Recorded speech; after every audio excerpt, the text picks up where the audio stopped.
Sim, sim.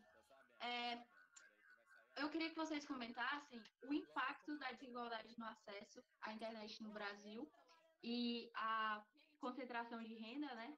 Porque muitas pessoas não têm condições de comprar um aparelho eletrônico e comentassem essa desigualdade, esse impacto dessa desigualdade no Enem. É que isso interfere, vocês como professores, vocês têm essa vivência, né, em sala de aula, de ver o aluno que tem essas oportunidades e o aluno que não tem, o desempenho de cada um. Então, vou começar falando, né, como a gente tinha feito da outra vez. A gente tem que compreender que o Enem ele tem atuado nos últimos anos como um mecanismo que tem permitido com que milhões de estudantes provenientes da escola pública consigam ingressar no espaço que até então era tomado pelas elites em nosso país, né, que são as universidades federais. Então, quando a gente faz essa análise, a gente compreende que o exame ele serve como um mecanismo de equidade. Além de ser um mecanismo de igualdade, com todos os sistemas que foram incluídos, né, o sistema de cotas que foram incluídos dentro do próprio exame, ele passou a ser um mecanismo de equidade de acesso ao ensino superior. Então, você trouxe, antes da gente ter um interrompimento, Alice, algumas informações com números, né, do nosso país. Você tem isso anotado aí? Sim, eu tenho, assim. O IBGE revelou que no Enem de 2018, um a cada quatro alunos de escola de classe média logravam no Enem, tinham êxito. Enquanto que essa proporção ficava de 1 a 600 alunos de classe baixa. Fora que um a cada quatro brasileiros não tem acesso à internet. E também pela UNO, a gente tem a segunda maior concentração de renda do mundo. É o seguinte, o que eu falei antes da gente ser interrompido, e que eu acho que vale a pena a gente refletir, é que por mais que o Enem não tenha obrigação de corrigir desigualdades, ele tem a obrigação de não aprofundar desigualdades, né? Então é muito sério quando a gente ouve o ministro da Educação falar que todo mundo está sendo prejudicado. Então, como é uma competição, tá justo. Não tá justo, porque aí o exemplo que eu dei foi: o Renato é professor da rede pública, eu sou professora da rede privada. Os meus alunos não ficaram mais do que 3, 4 dias sem aula desde que a pandemia começou. A gente teve cerca de uma semana para se preparar e não paramos, eles estão com aula normal. Então, assim, é muito complicado você aprofundar essas desigualdades dessa forma.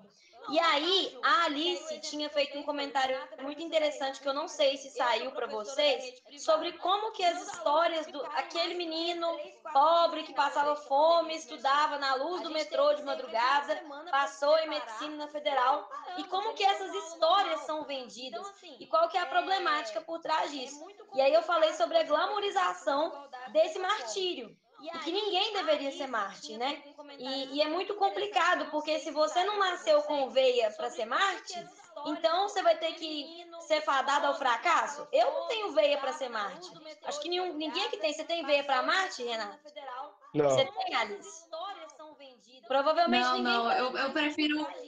E aí eu falei sobre a glamorização. Eu também comentei que, fora essa glamorização, ainda tem uma política que eu acho meio preguiçosa, assim, a minha perspectiva é preguiçosa, porque aceita que a gente tenha uma corrida e que uma pessoa esteja lá atrás, enquanto um está na frente e parta em posições muito à frente, e chama isso de mérito.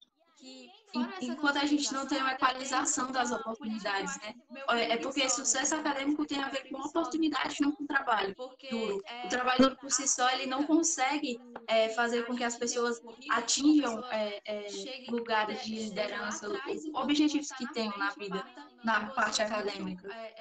À frente Então, vou colocar aqui o quando a gente está dando web, enquanto a gente não tem uma equalização das oportunidades, né? Quando a gente faz uma Porque sucesso análise, por acadêmico tem a ver exemplo, com oportunidade, não com trabalho.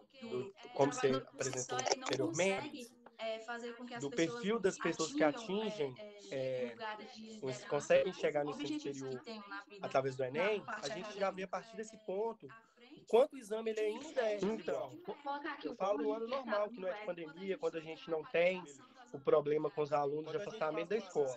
Nessa situação, a gente já tem um desnível tão grande, tão grotesco. Imagina uma situação como esse ano, onde os alunos de escola pública estão afastados.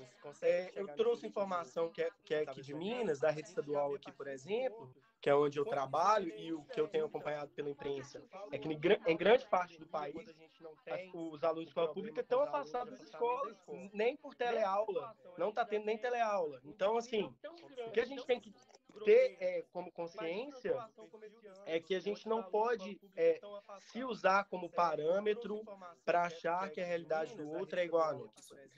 Antes da gente ter um problema técnico, eu fiz esse comentário de que eu, por exemplo, enquanto cidadão de classe média, acho uma conta de telefone algo muito barato, né? Acho que eu ter que pagar uma internet está ok. Agora, essa não é a realidade de milhões de brasileiros. Milhões de brasileiros não estão tendo o que comer. Então não dá para a gente achar normal o governo federal veicular uma propaganda falando que o país não pode parar, né? Eu fiz essa colocação antes do interrompimento, mas o país está parado. Não dá para a gente ignorar que o país está parado. E o governo federal, como principal organismo para combate à desigualdade, deveria ter essa consciência enquanto governo, né? Então não dá para a gente achar normal o governo federal veicular Podemos partir para o segundo ponto? Podemos. Eu assino embaixo de tudo que o Renato falou. Mas o país está parado. Sim, também. Eu acho que o segundo ponto bem importante que a gente tem que salientar na questão de fazer o Enem durante essa pandemia é a saúde mental, né? O programa da Rede Globo Combate ao Coronavírus trouxe uma pesquisa da Universidade Federal do Rio de Janeiro que mostrava que muitas pessoas que não tinham problema, algum tipo de problema de saúde mental, passaram a ter problemas com ansiedade, depressão, e as pessoas que já estavam com tratamento e tinham, digamos, tido alta, elas retornaram a esses tratamentos. Então, eu queria que vocês comentassem um pouco como que vocês veem um jovem da periferia, né, que é esse contexto que a gente está falando, um estudante que não tem acesso ao meio digital, que não tem possibilidade de ver aula online, que muitas vezes não tem aparelho, só tem o aparelho celular e que não tem acesso à internet o dia inteiro. Esse aluno que também passa por uma estrutura, né, que a gente sabe, social mais complicada, em contextos mais vulneráveis de justiça, de economia, socialmente também. Como é que vocês veem isso, esse estudante durante a pandemia tendo que fazer uma prova em novembro, porque o MEC não quer adiar? Eu acho que uma das piores sensações que a pessoa pode sentir na vida dela, não sou psicóloga, se tiver algum psicólogo assistindo a gente ou estiver falando alguma coisa errada, por favor, me instrua. Mas eu acho que uma das piores sensações que uma pessoa pode sentir é abandono. E me colocando no lugar dessas pessoas, o que eu sentiria com certeza seria abandono. Porque não tem condição de um país não ter uma política para esses jovens, para essas situações. Então, assim, eu estava lendo para a nossa live, eu fui ler o que estava acontecendo em outros países e tal, e, por exemplo, nos Estados Unidos, o SAT, que é o exame de lá, foi adiado, né? Mas a gente vai falar disso mais para o final. Só que, mesmo assim, os alunos estão tendo aulas remotas, para que a perda não seja tão grande, o atraso não seja tão grande, né? E aí, o que acontece? Dentro de Los Angeles, lá no Bronx, tem muita criança pobre que não tem internet. É uma coisa que a gente não pensa, né? Tipo assim, no coração dos Estados Unidos, vai ter jovem sem internet? Tem. E aí, os prefeitos, todo mundo lá está se reunindo para combinar com as companhias de internet algum tipo de doação, algum tipo de colocar, tipo assim, de favorecer essas pessoas colocando acesso à internet de forma gratuita ou com um valor mais baixo que o governo possa pagar. Então, assim, existe alguma coisa para ajudar. E os jovens brasileiros, eles estão muito abandonados. Quando você escuta uma propaganda falando assim, estude de qualquer lugar, de qualquer forma, pelos livros, pela internet, acho que ela fala com a ajuda virtual dos professores. É tipo assim, te vira. E o governo? Então, assim, o que é que está sendo feito? E aí... Professores. Oi? Oi, Alice? Travou? Não, tá certinho. Pode continuar, Lohane.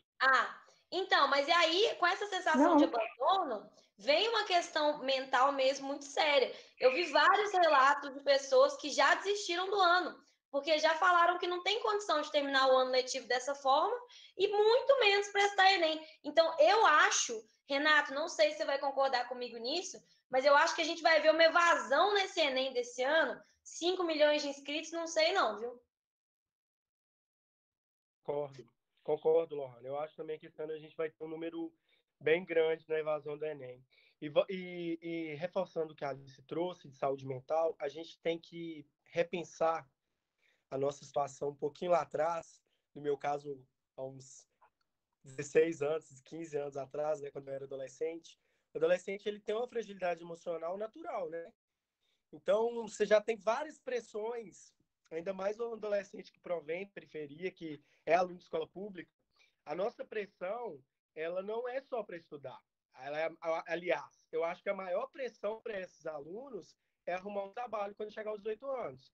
Então, você imagina um cenário de pandemia, onde o tempo todo a imprensa coloca que o desemprego vai ser recorde, que a gente vai ter uma queda de quase 5% no PIB no próximo ano.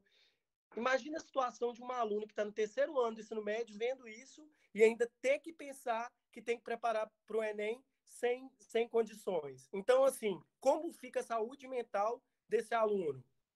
Cadê o governo federal pensando nisso? Cadê o ministro da Educação pensando nessa situação? A gente vê uma propaganda assim, que é totalmente desconecta da realidade, com o aluno usando os equipamentos mais caros do mercado, sentado numa cadeira que custa milhares de reais. Quem é esse aluno? Onde ele está no Brasil? Então, esse é o pior problema que a gente tem hoje, de estar desconectado. O Ministério da Educação não está conectado com a realidade. Então, a nossa queixa principal é essa, né? E eu também queria ressaltar alguns pontos que eu acho bem importante. Assim, a gente é uma questão, eu acho que até de raciocínio, né? Mas eu vou trazer aqui alguns dados. Em 2017, a OMS estabeleceu que nós somos o país mais ansioso do mundo. O Brasil ainda tem quase 100 milhões de brasileiros sem acesso a saneamento básico. Então, é esse jovem que está na ponta, que está na periferia, que está mais suscetível à doença, que está mais suscetível a estar de luto agora, né? A gente está batendo um recorde de mortes, chegamos a 800 mortes por dia. Então, esse aluno, ele também é uma pessoa em outros âmbitos, né? Ele pode estar sofrendo a perda de alguém, fora, como você colocou, tem gente preocupada com o que vai comer. E são essas pessoas, porque se o pai dele perdeu o emprego, ele não tem como se alimentar, né? E aí parece uma insistência em algo imaginário e que chega até a ser arrogante, porque não vê essa questão, né? Não vê a realidade do próprio país. É aquela bendita frase da Tabata. É aquela bendita frase da Tabata quando ela fala assim: falta um diploma de realidade no Planalto. Falta mesmo. Eu acho que como a gente discutiu antes da live?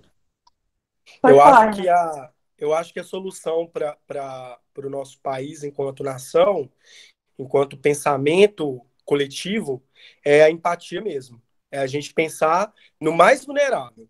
Né? A gente tem que nivelar por baixo, não nivelar por cima.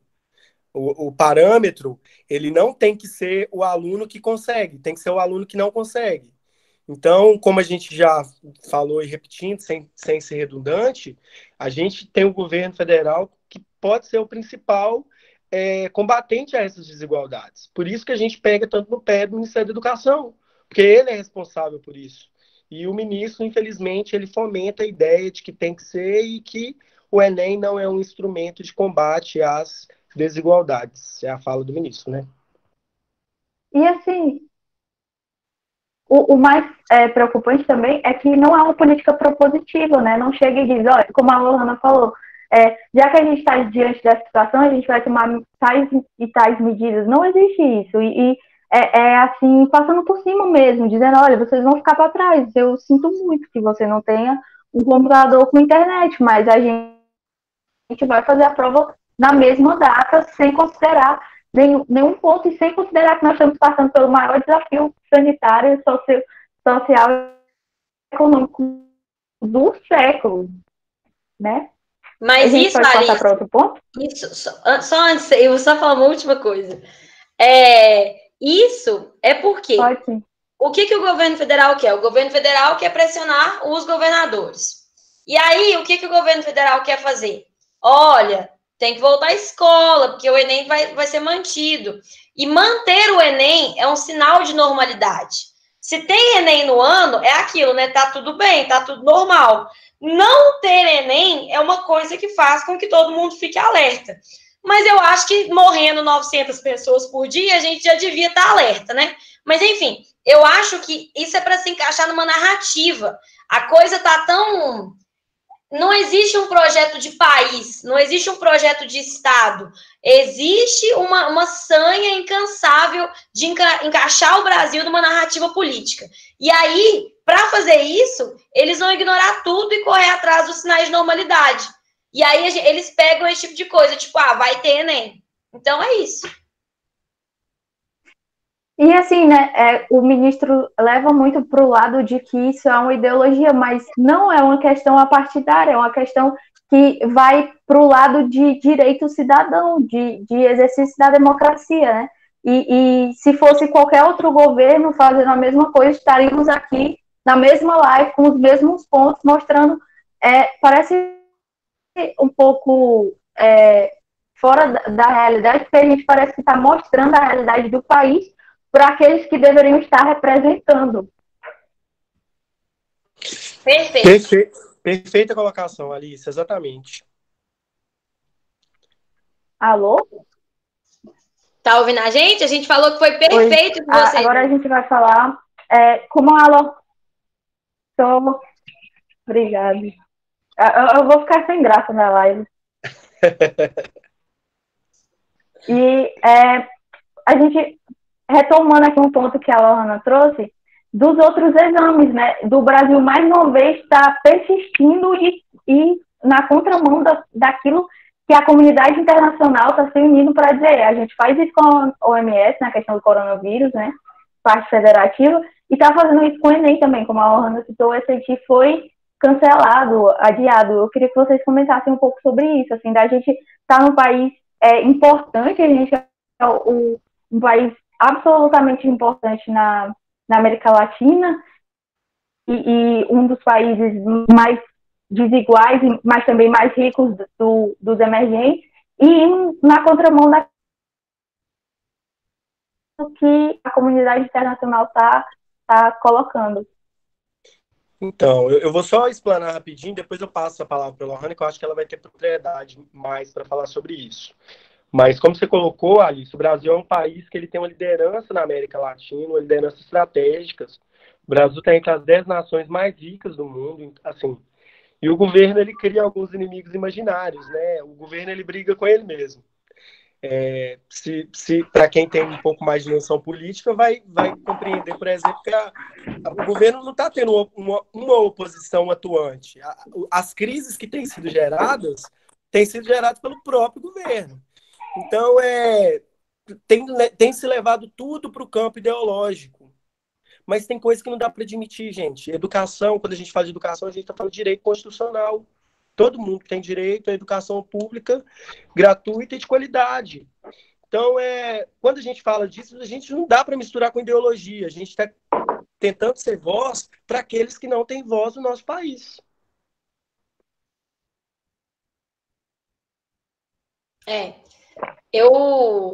Travou ou vocês estão me ouvindo? Renato? Tá ouvindo? Tá ouvindo? Okay, é porque eu não estava ouvindo mais vocês. Mas então, eu concordo muito com isso que o Renato falou. eu acho que é muito sério que a gente esteja tão na contramão assim, né? Por exemplo, a gente tem no Brasil, se eu não me engano, são 80 países já que estão atingidos seriamente pelo coronavírus, né? E hoje o Brasil está no 6º mais atingido no mundo inteiro. Essa é a nossa posição, 6º mais atingido. E aí, como que o país que está na 6ª posição de mais atingido pelo coronavírus, e isso é em todos os índices, gente, é índice de morte, é índice de contaminação proporcional da população, todos os índices, índice de leito vazio, todos. A gente está em 6º lugar. Aí, como que esse país, nessas condições, não vai adiar o Enem? É uma coisa assim, é muito sério. E aí a gente pega Itália adiou, Estados Unidos adiou, França adiou, todo mundo adiou. Praticamente todos os países que têm o mínimo de organização, pensando assim, em mundo formal, acesso ao ensino superior de forma unificada e tal, todos eles adiaram os seus exames, né? E é muito complicado. A gente parou tudo, a gente parou a economia. Por que não pode adiar o exame? Então, assim, a gente não sabe nem se o SISU do meio do ano vai acontecer. Em que condições que vai ter SISU do meio do ano agora? Tem um monte de adolescentes do cursinho que eu sou professora voluntária, ansioso pelo SISU do meio do ano, e sabe se isso vai acontecer. Então, assim, não estamos em normalidade, estamos numa pandemia. Então, tudo muda, a vida de todo mundo muda, né?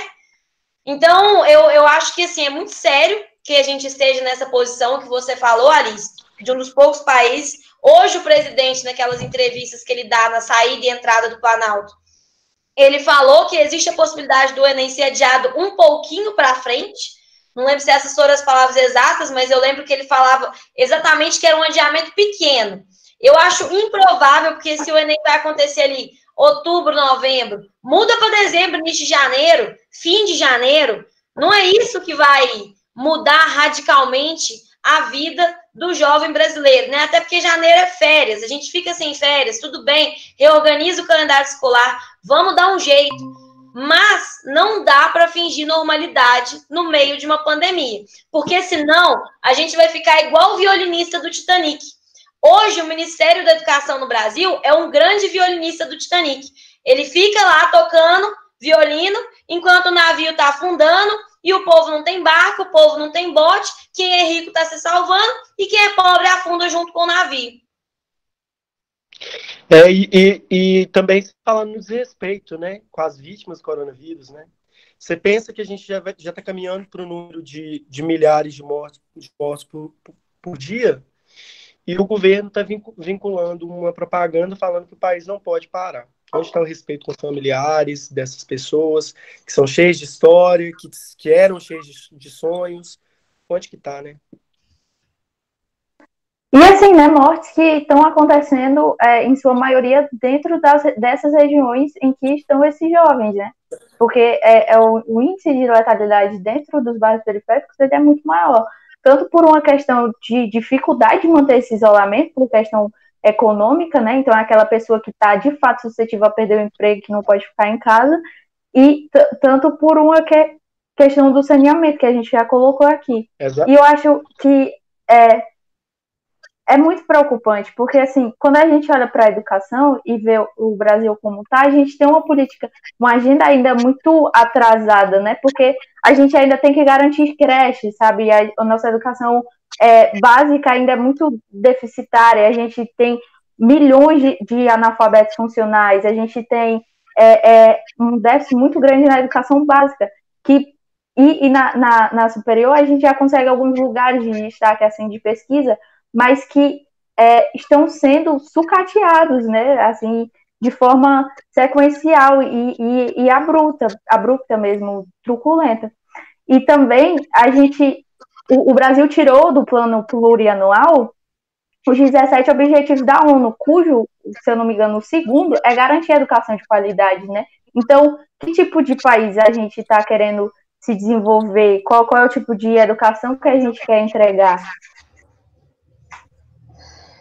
É por isso que eu digo que esse governo nunca mentiu. Ele é honesto desde o primeiro dia. Né? E, assim, passando para outro ponto, vocês colocaram aqui que não adiar o Enem significa aprofundar essas desigualdades.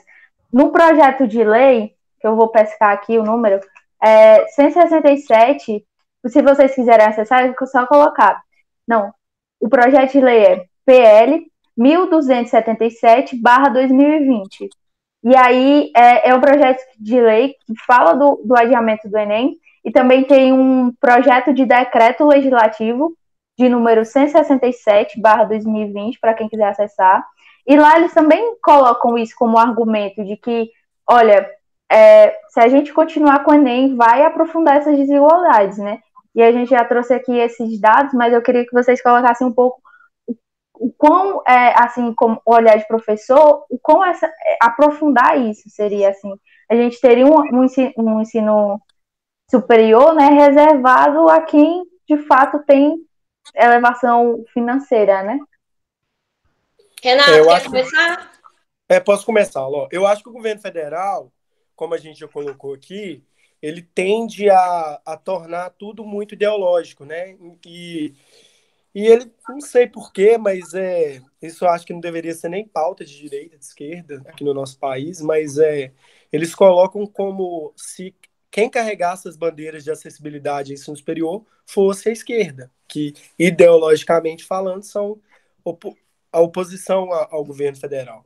Então, assim, é lastimável a gente pensar que a gente tem que brigar por isso, né? A gente tem que vir aqui como eu já falei anteriormente, ser porta-voz daqueles que não têm voz, né? A realidade do estudante de escola pública, ela é muito maçante. Para vocês terem ideia, assim, muitos de vocês têm essa noção, mas alguns não.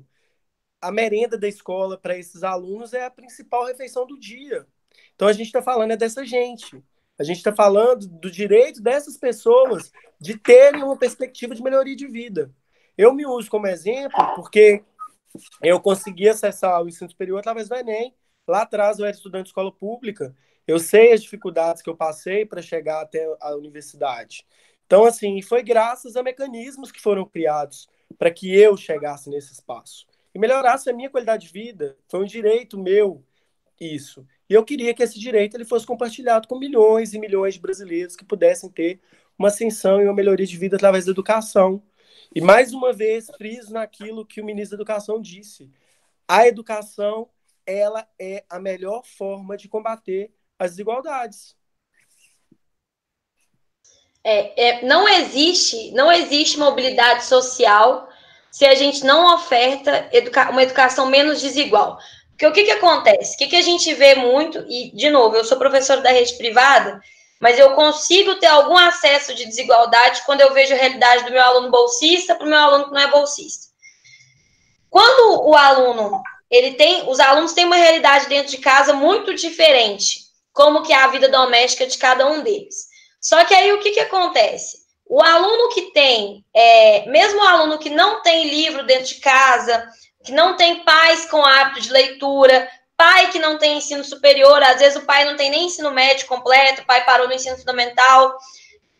A escola, ela uniformiza todo mundo durante metade do dia.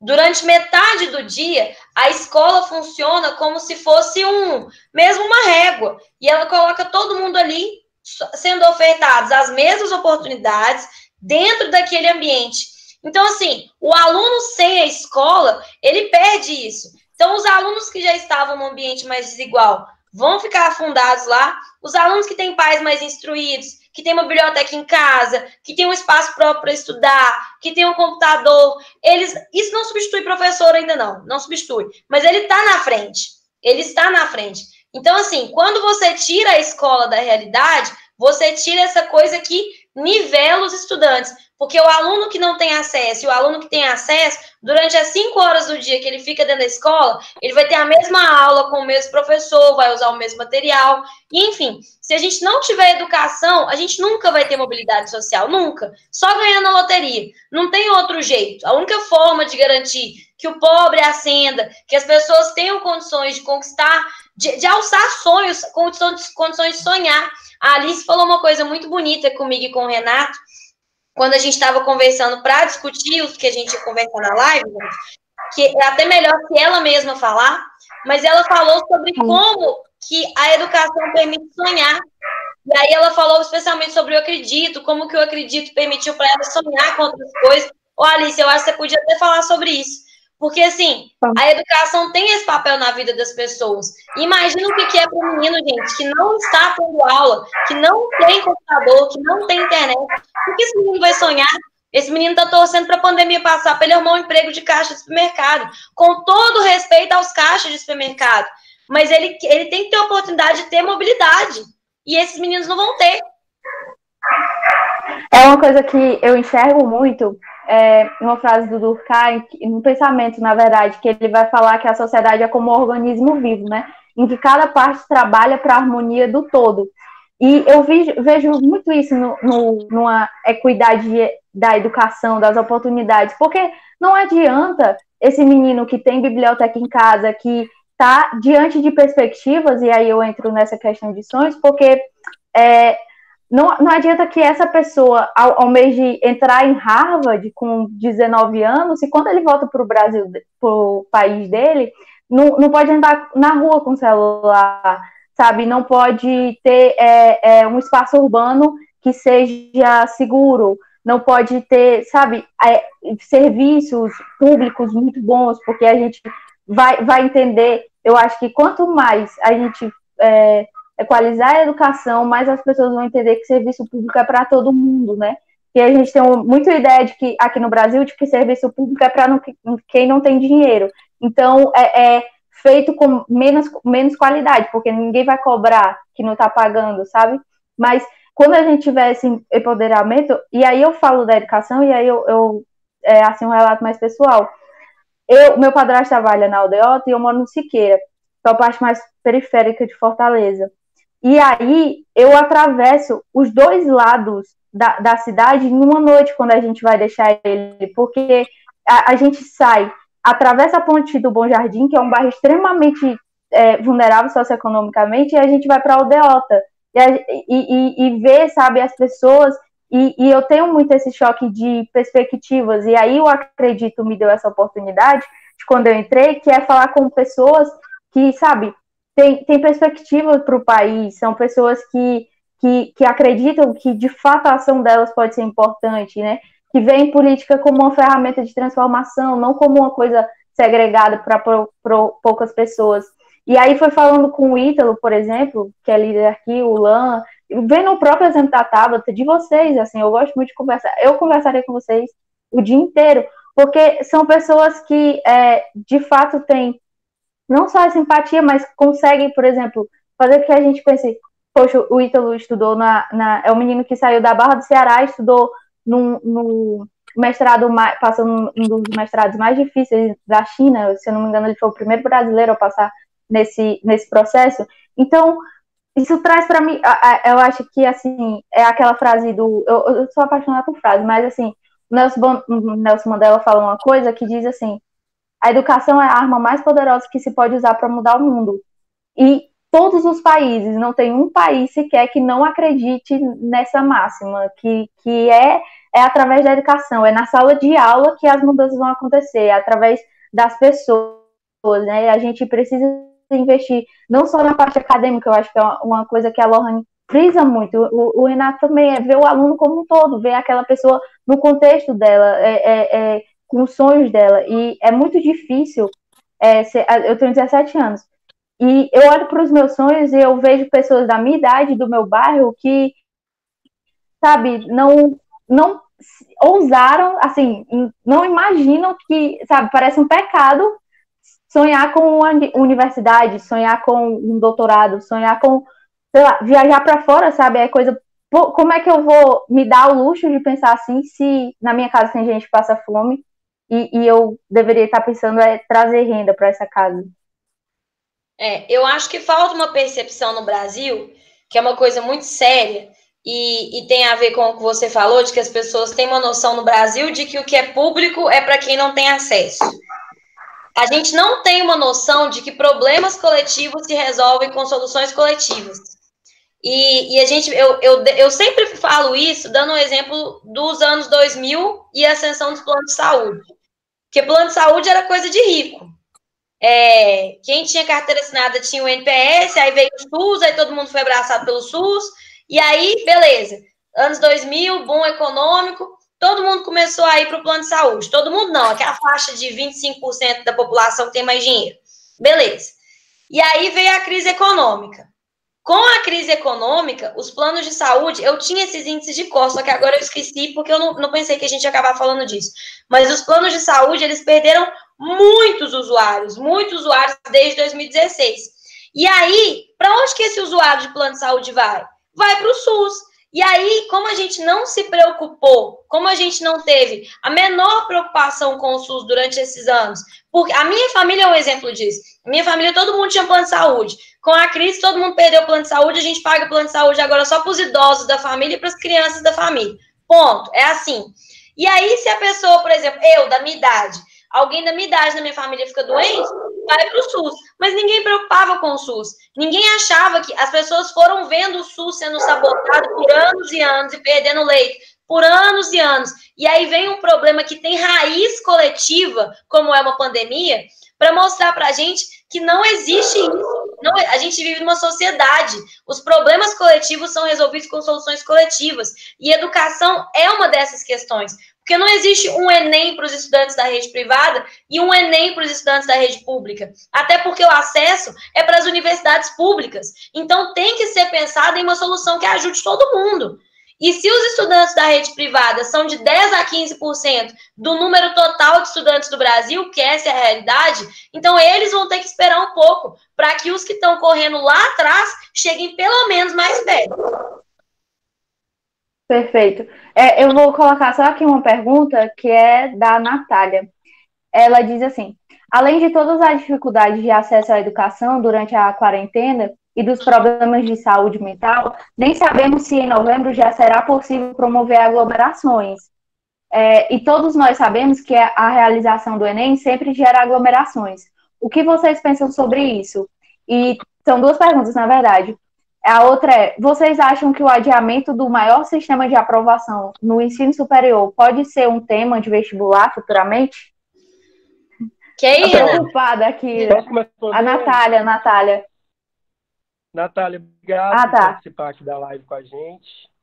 Então, Natália, olha, eu acredito que essa pergunta sua ela é excelente, porque ela toca numa coisa que a Lohana comentou mais cedo. O governo ele quer, na verdade, passar uma impressão de normalidade. A gente não está vivendo problema, a gente não está vivendo uma pandemia, o país não pode parar. Mas a situação que a gente compreende é a seguinte: o nosso país, em novembro, o mundo em novembro... Renato, só um minuto. Sim. É que eu me confundi. A questão da aglomeração foi uma pergunta do JP. E a outra pergunta, se pode ser a outra da Natália. Beleza. Obrigado, JP, também por participar da live. Então, eu acredito que em novembro, assim, é uma análise pessoal, né, gente? Na verdade, qualquer análise vai ser pessoal nesse momento. Mas até por acompanhar as eleições de outubro, a possibilidade dessas eleições serem adiadas para dezembro, por questão de aglomeração, existe essa possibilidade também, eu acredito que em novembro também vai se fazer essa necessidade. Mas, como a Ana já colocou na live, o que tem sido feito é uma propaganda do governo de que está tudo normal, que é só uma gripezinha, né? O presidente do INEP, ele chegou a falar que... Renato, eu te interrompi? Não. Tá. O presidente do INEP, ele chegou a falar que ainda não existe plano de contingência para o Enem, e ele falou que vão pensar nisso mais perto. Eu achei isso de um mau gosto terrível, porque, quer dizer, além deles não pensarem em adiar, eles estão decididos a fazer e não estão pensando em nada para a segurança das pessoas. Por quê? O que gente com o mínimo de razoabilidade faria, né? Não, a gente vai fazer, tudo bem, a gente vai fazer o Enem, porque a gente não está nem aí para estudante pobre, mas a gente está pensando nas questões sanitárias. Não, nem isso tem. Então, eu acho que essa pergunta é muito boa do JP, porque eu acho que, assim, a coisa não tem como acontecer. Se você não quer que o Enem aconteça por empatia, se você é empatia a todos os estudantes pobres, não é motivo justificável o suficiente para você, questões sanitárias tem que ser. Então, não tem como a gente realizar o Enem. E sobre se isso pode ser tema de vestibular daqui a uns anos, eu tenho certeza que vai ser, Natália. Porque, sinceramente, a gente está vivendo as futuras páginas de um livro de história. Vocês já pararam para pensar nisso? O que a gente... É a pandemia do século, né, gente? Maior crise econômica da história, enfim. Eu, além de professora de inglês, eu sou bioquímica, né, gente? Os cientistas estão alertando há muitos anos sobre esse século ser o século das pandemias. Então, a gente pode esperar, porque virão outras. E tem artigos recentes falando que a próxima pandemia pode vir do Brasil. E isso tem a ver com o tanto que a gente está destruindo os nossos biomas, e o Renato sabe disso muito melhor do que eu, porque ele é professor de geografia. Mas, então, assim, é o século das pandemias, a gente vai tratar desse tema em redações, com certeza. O mundo nunca parou dessa forma, né? H1N1 não parou o mundo dessa forma, AIDS não parou o mundo dessa forma. Então, assim, a gente está vivendo as páginas de um livro histórico, com certeza. E, assim, o mínimo que eu acho que a gente tem que... Pode falar, Renato. Pode falar, Alice, pode falar. Eu acho que o mínimo que a gente pode ter aprendido até o momento é que a gente não pode deixar isso passar, né? O Brasil tem muito disso, da gente passa por um momento histórico, e eu brinco muito com os meus amigos, eu digo assim, com pessoas que dizem que problemas históricos que já passaram mais interferem na nossa vida, mas assim, você vai para uma festa, aí acontece 3 coisinhas lá, todo mundo fica falando da festa 1 mês. Imagina algo que perdurou 3 séculos, ou imagina algo que não durou esse tanto de tempo, mas que teve uma intensidade muito forte, como o Renato colocou, que assim, vai ser a maior crise econômica da história, né? Porque o mundo parou. E a gente não pode simplesmente, depois que vamos ter, assim, positividade e fé de que isso vai passar, esquecer e não ter medidas, né, de depois de pós-pandemia, qual é o nosso plano, e puxando para o lado da educação, como é que a gente, a Lorna colocou aqui um ponto, eu não sabia disso, de que as pandemias são desse século e pode ser uma aqui do Brasil, como que a gente vai preparar essas pessoas para uma possível pandemia aqui no país? Se a nossa educação, sabe, não dá conta do básico, como vocês colocaram, para alimentar as pessoas, não tem assim, uma aula, a gente vê pessoas altamente, eu sou daquelas que acha que empatia deveria ser algo assim da escola, sabe, de você aprender lá no prezinho a enxergar, se colocar no lugar do outro, porque a gente vê que as pessoas estão desrespeitando as medidas sanitárias por essa falta, né, essa falta de inteligência emocional, de empatia, de se colocar no lugar do outro. Então, assim, a gente precisa pensar numa educação que lide com isso, né? Alice, você falou sobre as coisas passarem e a gente não ter noção do que foram. Ignorar. Quando você era criança, você já brincou num dia e você machucou muitas vezes nesse dia? Não machucados sérios, mas tipo assim, caiu, ralou o joelho, aí depois caiu, ralou o cotovelo. Você já teve isso? Eu já caí e caí no mesmo lugar. Foi horrível. Então, mas assim, no mesmo dia. Quando isso acontece, no final do dia a gente nem tá sentindo os machucados mais. Criança é muito assim, eu sou professora do ensino fundamental 1, não falei isso no início, mas eu sou professora do ensino fundamental 1, ao contrário do Renato, que eu acho que ele dá aula no ensino médio, né, Renato? Eu dou no fundamental 2 e no ensino médio. Eu sou só do fundamental 1. E aí eu vejo isso muito com meus alunos, assim, às vezes o aluno machuca 4 vezes no recreio. Onde que eu quero chegar com isso? O Brasil é um menino esfolado. E aí, como o Brasil é um menino esfolado, gente, tem uma semana que o ministro da Educação, uma semana e meia, que o ministro da Justiça saiu fazendo uma delação premiada ao vivo. Tem 3 semanas que o Brasil foi o segundo país do mundo, e até agora só os 2, Brasil e Equador, demitiu um ministro da Saúde no meio de uma pandemia. Um acontecimento desses já era para tirar a gente do eixo, já era para causar uma convulsão social. E não necessariamente indo à rua, mas assim, era para causar alguma coisa, eu não sei o que não, mas era para causar. Mas a gente está tomando tanta porrada, a gente é um menino machucado. Nós nos tornamos o menino esfolado do recreio. a gente não sente mais, a gente está anestesiado de tanta adrenalina no corpo. Lohana, pegando um gancho disso que você está comentando, e até uma coisa que você comentou mais cedo sobre planos de saúde, né? Sobre a gente não ter essa percepção de que o público é para todo mundo, eu acho que um dos problemas da educação é esse.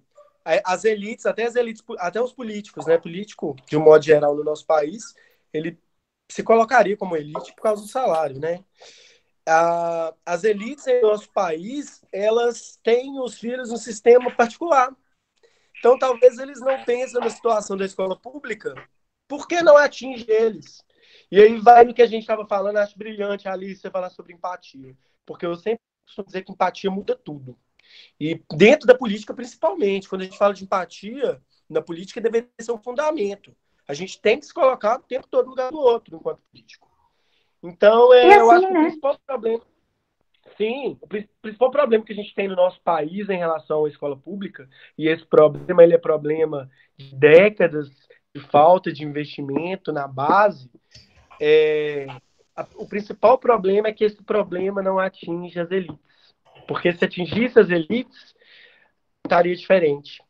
A realidade das escolas tops aqui no nosso país são bem diferentes, se a gente for fazer análise, né? Nesses gráficos de estudo, de nível de ensino pelo mundo, o topo das escolas tá entre as melhores do mundo. Agora, a base pública, ela é precária. E assim, uma coisa que vocês estavam falando, o mundo inteiro está olhando para a inteligência emocional, né? O mundo inteiro está em busca de líderes que consigam ter empatia. Isso tá virando assim, sabe, um outro requisito. A gente não está olhando mais para número de é o melhor aluno da turma. A gente está olhando para quem consegue passar por adversidade, consegue se colocar no lugar do outro, consegue ter uma visão, né, do todo, saindo da sua esfera e se colocando no outro. E o Brasil, como eu disse, é uma agenda atrasada, e eu não digo nem atrasada por comparação com outros países, mas olhando para a gente, eu achei perfeita a analogia da Lohana. Hoje ela está muito inspirada com essas analogias, mas que assim, eu até me perdi no raciocínio. Voltei. O Brasil, ele, às vezes a gente se compara muito, porque nos Estados Unidos, porque na Europa, porque, sabe, nosso vizinho aqui, o Chile. Mas eu acho que a principal fonte de preocupação da gente deveria ser a nossa capacidade educacional, tecnológica, de sistema distributivo, não sei o quê, não resolve os nossos problemas. Então, isso é atraso. Enquanto, assim, a gente tiver com a capacidade menor do que aquilo que a gente precisa para resolver os nossos problemas, a gente está atrasado.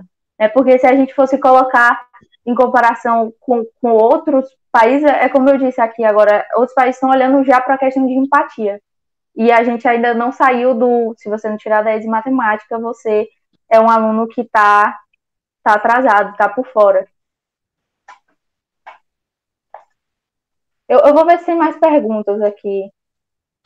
Eu acho que não tem, não. Acho que a gente já pode encerrar. Sim. Porque a gente já está indo para mais de 1 hora de live, contando com o nosso pequeno tempo sem internet. Né? Mas acho que a gente conseguiu abordar todos os temas que a gente se propôs. Sim. Alguma coisa? Então vamos começar despedindo então, Alice. Pode começar, você como anfitriã.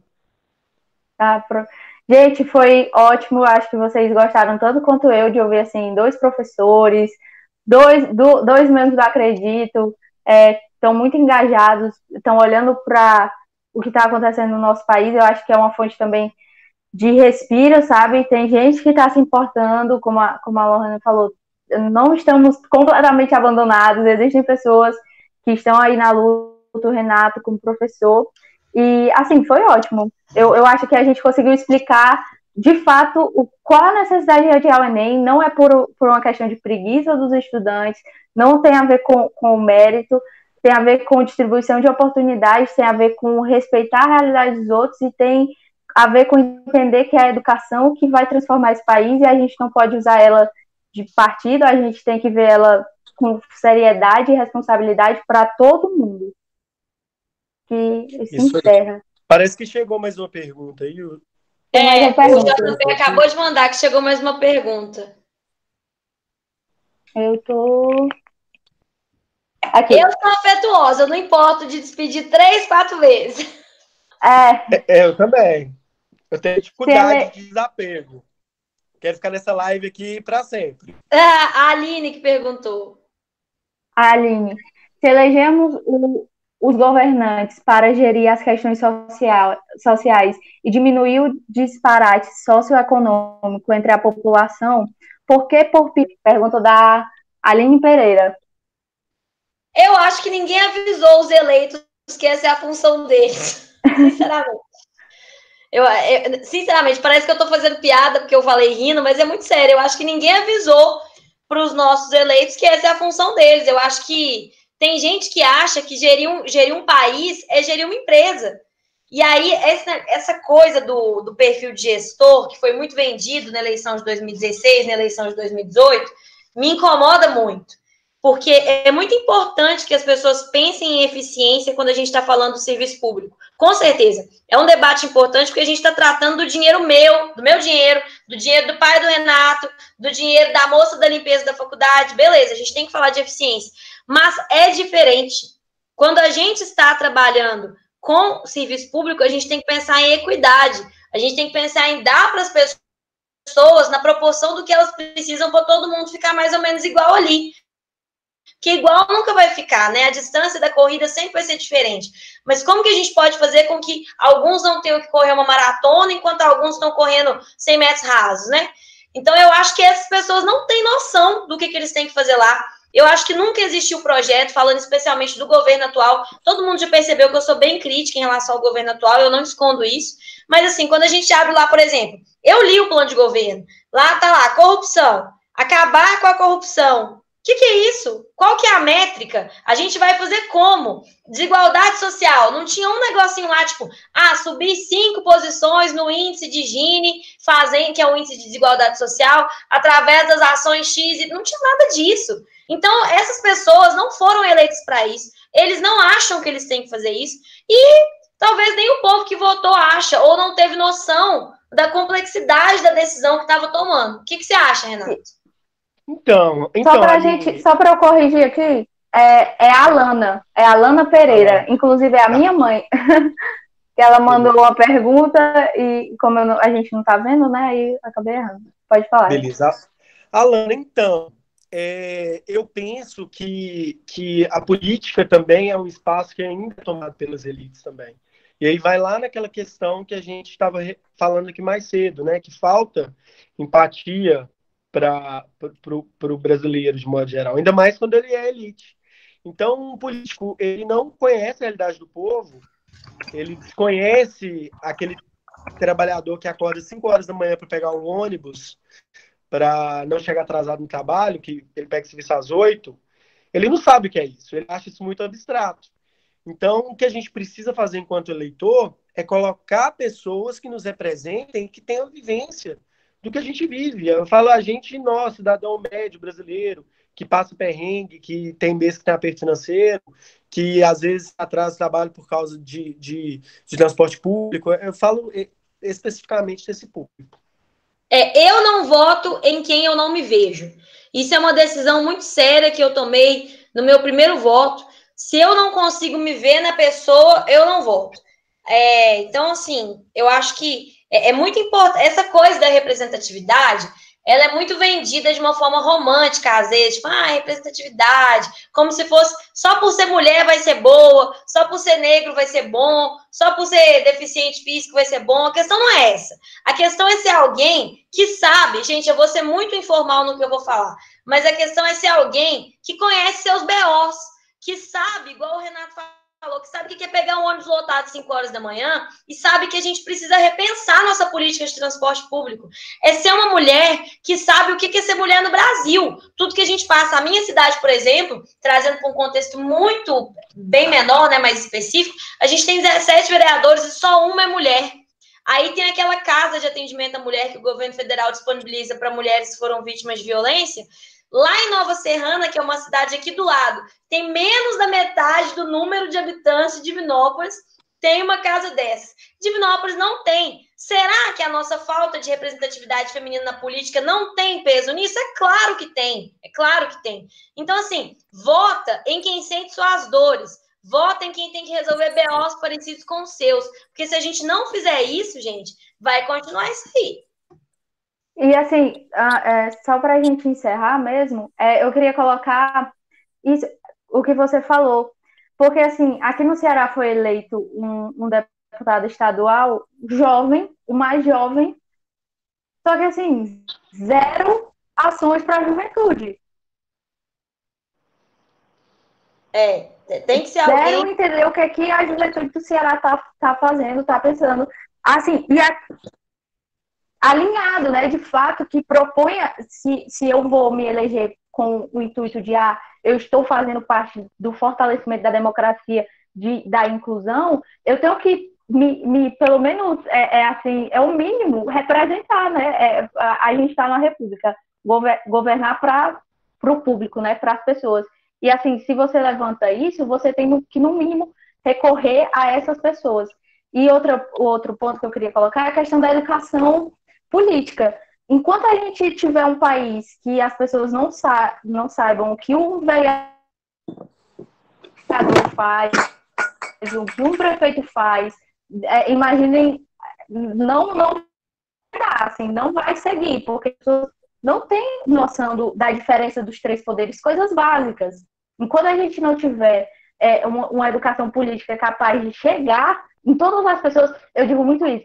Se eu conseguir explicar para a dona Maria, lá do interior, que política está envolvida no preço do feijão que ela compra, aí, ok, eu cumpri o meu papel, porque essa pessoa tem que entender de política, tanto quanto a gente que está dentro das universidades, que quer entrar, tanto quanto os professores, os políticos, todo mundo tem que estar envolvido nesse assunto.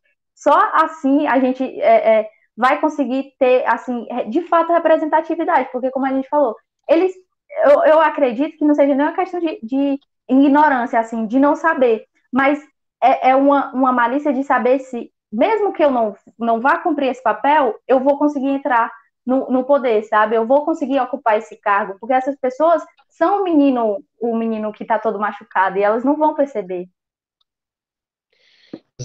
Exatamente, Alice. Brilhante colocação, né? A gente precisa ter essa noção de escolha de representantes, porque isso muda diretamente a nossa realidade enquanto cidadão que vive nos municípios. Gente, então eu vou me despedir. A Alice já despediu. Você quer despedir de novo, Alice? Não, eu acho que deu. Então eu vou Mas tchau, despedir, gente. Obrigado, viu? Foi vou ótimo. deixar a Lohana com grande finale, assim. A Lohana é muito bonita, muito chique. Pronto. Ai, até parece. Sim, com ótimas analogias.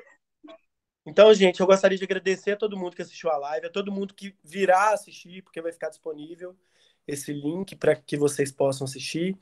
É um tema extremamente relevante, principalmente para os estudantes que estão no ensino médio, que estão no terceiro ano do ensino médio, ou aqueles que vão prestar o Enem nesse ano e que já concluíram o ensino médio em anos anteriores. Pelo bem dos E assim, vou me meter na sua fala. A de Enem. Para todo mundo que quer assim ter uma noção do que está acontecendo de educação desse país, eu acho que essa live é válida. Exatamente. Lohana, passo a palavra para você. Muito obrigada. Gente, primeiro eu queria agradecer todo mundo que assistiu a gente. A live foi meio extensa, como foi o nosso primeiro Acredito em Foco, a gente está aprendendo um pouco desses detalhes técnicos, mas tem uma galera muito de boa vontade, trabalhando mesmo, todo mundo é voluntário para tentar fazer com que essas discussões não se percam, porque o menino machucado tem que passar remédio nessas feridas, né? Então a gente precisa fazer isso, como Brasil, como sociedade mesmo. Não esqueçam, gente, inscrevam-se aqui no canal do Acredito. A gente tem uma adesão e um engajamento muito grande no Instagram. Tem que trazer um pouco disso aqui para o YouTube também. No YouTube nós somos um pouco menores e quem está assistindo e ainda não é inscrito, eu recomendo que vá ver também o nosso vídeo do manifesto, que é muito bonito e fala muito da nossa essência. Então é isso, eu agradeço demais, estou muito feliz. Também. Deixa o joinha lá no vídeo. Dá um like clique em curtir no vídeo aí, gente. Clique em curtir. E gente, não seria outra pessoa melhor para se despedir. Quê? O Renato disse para compartilhar. Eu estou dizendo que não teria outra pessoa melhor para se despedir. Aglomerou tudo. Ah, isso mesmo, é. Então, gente, então é isso. Então, ó, curtam, compartilhem, inscreva-se aí no canal. Foi muito bom estar aqui com o Renato, que é uma pessoa, assim, um grande profissional, eu admiro muito ele. Ele sempre posta nas redes sociais dele o tanto que os alunos e ele têm proximidade. Eu acho que quando o aluno te admira é porque você atingiu o máximo como professor. E a Alice dá para ver muito bem que a gente tem aí. Essa menina não é pouca coisa, não, né, gente? Vai fazer muita diferença, é tão novinha e já está trabalhando tão bem. Pensando coisas tão diferentes. Eu com essa idade comia terra, não estava pensando em política pública ainda não. Então, é isso, gente. Um beijo, muito obrigada. Acho que a gente pode encerrar, então, nossa assessoria técnica. Um beijo, pessoal.